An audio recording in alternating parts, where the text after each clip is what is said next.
This is Tim Willis, and on with copy to OBS and built-in laptop microphone. This is another video for the Nomad Funnelhacker. So we're looking at the Logoipsum website, and this is a website that provides free placeholder logos to use in your mockups, or if you're building a web page or a sales funnel for a client and you don't have the logo yet, you can use it to fill that space. This site has been around for a while, and they are up to 146 free placeholder logos.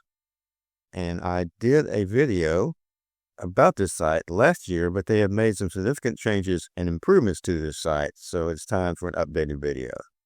So let's start at the top here. We do have a toolbar.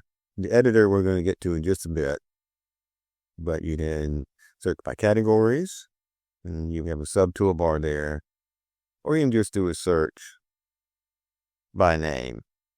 I generally just scroll down because that's actually the easiest way to do it. And if you just scroll down, you'll begin with the newest logos at the top and the oldest logos as you go downwards. Pretty simple. Now, for the logos themselves, this is where some substantial changes has been made. In the past, these logos were only available as an SVG format file, but they have changed that where we can now download them also as PNG format files. So let's take a look at this first logo here. It's got a cursive kind of background. And first of all, we have a preview, and this is the one thing that I kind of am questionable about this site. It's actually the only thing, is the preview just puts a small versus logo up here at the top, where normally there is the Logoipsum logo, but you can reset that.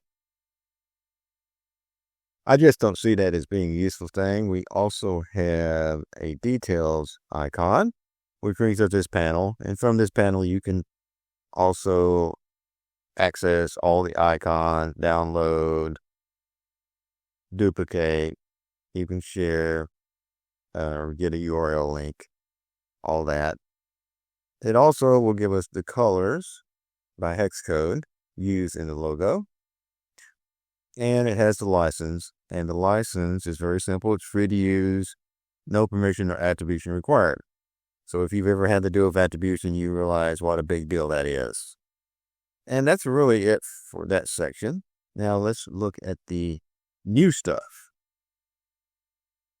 Now, in the past, you could just click on the icon and it would download as an SVG format file, and it will still do that. But we have this download icon here, and if we click on that, it gives us a choice between downloading as an SVG or a PNG. And so that's a really nice thing they've added. As well, they have added this toggle light dark variation button, which is brand new, and it gives us a logo that's the opposite color on a dark background. So this is a very nice feature, because in the past, if you wanted to do this, you would only have, for example, this logo in black. And if you're working with a black or dark background, your only kind of shot at using it would be to go into a graphics editor and use a invert color filter and hope that worked.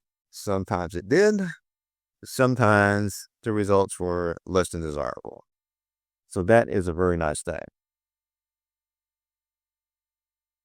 And so let's go ahead and test this out. And we're going to use this icon right here. So we're going to click on download and select PNG.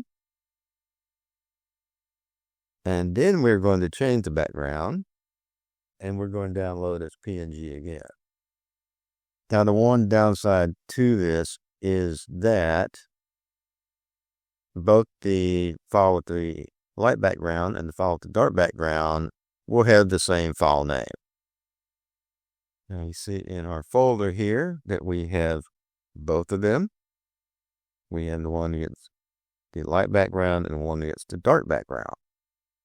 So if we load up the one that gets light background, you can see we have the dark color text and a transparent area behind that.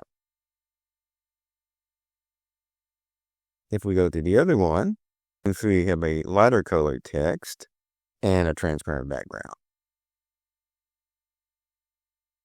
So that is a very nice thing they have done for us there. Now we have one other thing we need to discuss, and this requires sort of an asterisk by it, and that is the editor. So let's click on the editor button here, and you'll see nothing here. And I was on the site yesterday, and it did have the default Logoipsum icon for a while. I actually got to play with it, and results seem pretty cool. But as you see right now, there's nothing in the editor. So my suspicion is that they're beta testing this right now, or maybe not even beta testing, doing internal testing, and that the editor isn't actually released yet. And we can verify that by clicking on the editor button here and seeing that we can sign up to be notified when the editor is ready. So the editor is a coming feature. It's going to allow you, based on the little glimpse I got, to take a Logoipsum icon,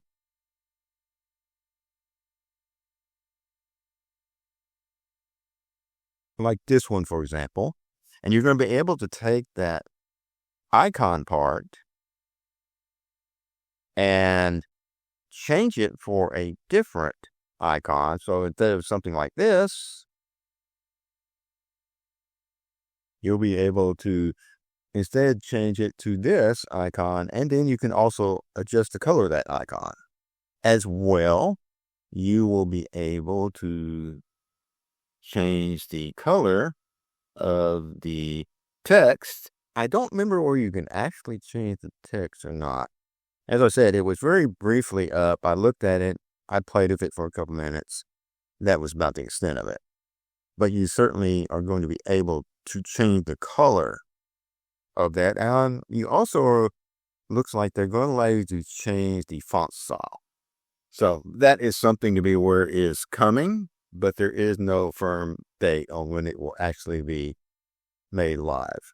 So consider everything I said about the editor just a sneak peek into the future. But that is really it for the Logoipsum website and the improvements that have been recently made to it. So if you liked the video, please like and subscribe, because we're all rearranging deck chairs on the RMS algorithm. And other than that, my name is Tim Willis. I'm certified ClickFunnels phone builder. I make tutorial and demonstration videos on ClickFunnels, web page design, market research, and all the tools like Logoipsum that we use to accomplish our work. That's the video for now. I will talk to you later.